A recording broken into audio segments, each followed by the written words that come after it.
Hello, everybody. This is Fernando for the latest Ghosts and Spirits podcast.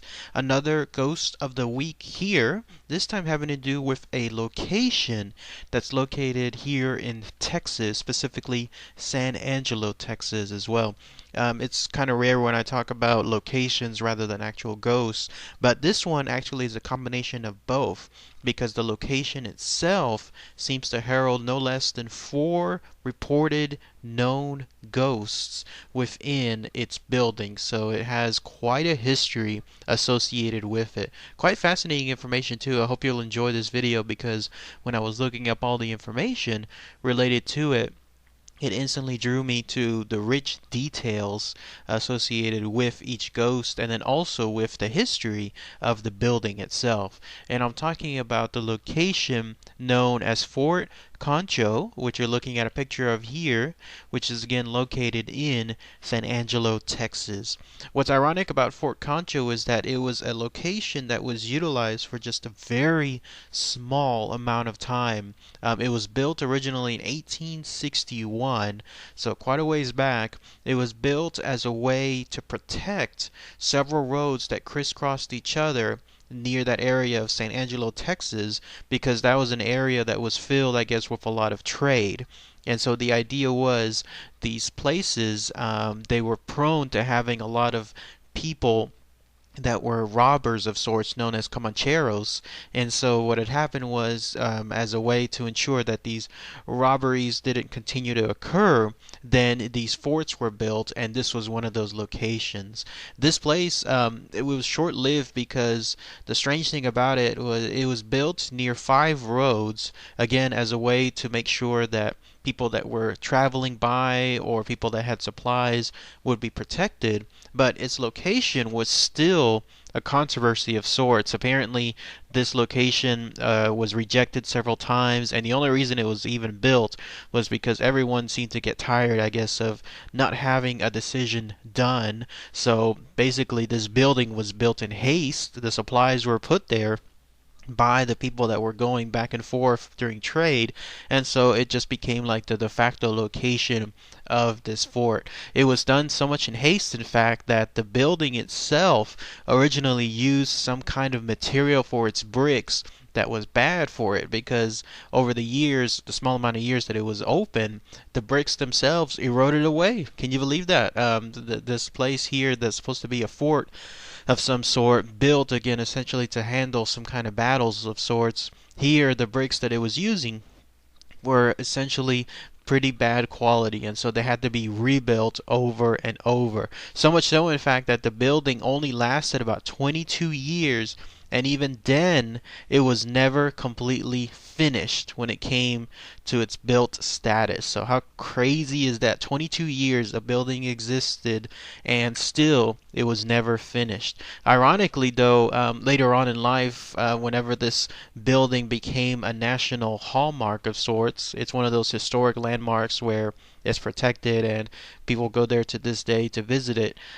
It was later finalized and it becomes the only known fort in the entire state of Texas that is still standing, like that was actually finished, quote unquote finished. So the irony of it all, here was a building that during its existence could never be finished, but only after it's been long, I guess, abandoned, then it was completed and became a national landmark. The only one, in fact, the only fort in the whole state of Texas that is complete. Now, as far as the actual hauntings that are associated with this location, there are four of them, as I mentioned earlier in the video. Short lifespan, too. Again, only about 22 years this building existed, but in its time, it's been able to capture, it looks like, the spirits or ghosts of some of the people that came across it. The first person was a guy by the name of James Cunningham. By the way, I tried to find some of these pictures of the people I'm about to talk about, but with this happening again in the mid 1800s or so, and photos being so rare, there are hardly any photos of the people I'm about to talk about. So I'm just going to utilize, for the most part, photos of the location itself. So James Cunningham, he has the distinction, the unfortunate distinction, of being the only soldier to have died at the fort. The fort encountered some battles of its own, either between, it seemed like, some of the Indians around the area, or some of the Comancheros, again the robbers that were around the area as well. But he was the only known soldier to have died. Apparently, the fort itself did a pretty good job of winning its battles, so much so that their loss of life was only one, and it was this guy. His name was James Cunningham. He was a second sergeant. He was somebody that was essentially very dedicated to his work. He was described as being a good and respectful soldier. His only bad habit was that he was an extreme alcoholic, so much so, in fact, that he was diagnosed with a liver disease. And so when that happened, he knew he was going to die. He asked that he spend his last few days there at Fort Concho, where he had apparently had been there for quite a while it was still around, and that way he could be there at a headquarters and he could be around his friends. And so the last 2 months of his life he spent there in that fort, and sure enough, he ended up dying right there.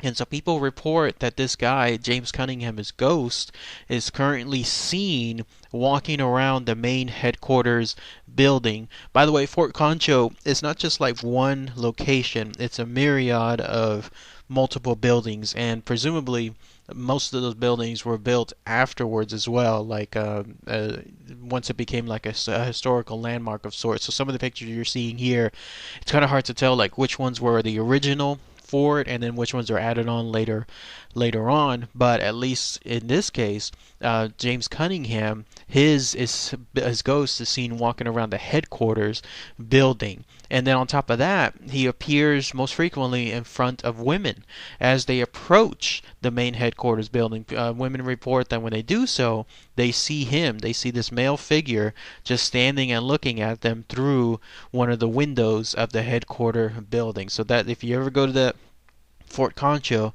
and you happen to see someone just staring back at you and you're looking at the main headquarter building, then that is him.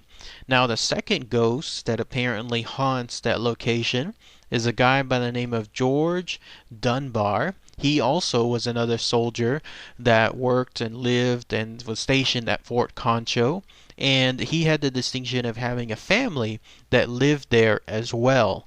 And what had happened was eventually he was assigned to work at a different fort, a fort called Fort Sill. And when he did so, he made his family stay though at Fort Concho because Fort Sill was currently experiencing its own battles, so he didn't want to have his family be harmed in any way. And then the idea was that once his, I guess, tour of duty was finished over there at the other fort, he would come back to Fort Concho to be with his family.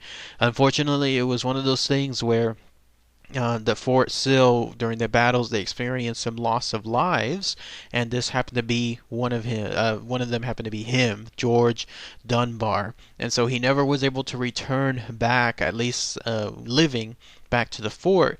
But it said that to this day, if you go to Fort Concho, because his family still lived there, and presumably they lived there for quite a time, he can still be heard, his voice echoing throughout some of the rooms within the fort. It sounded like that even after death he was able to finally come back.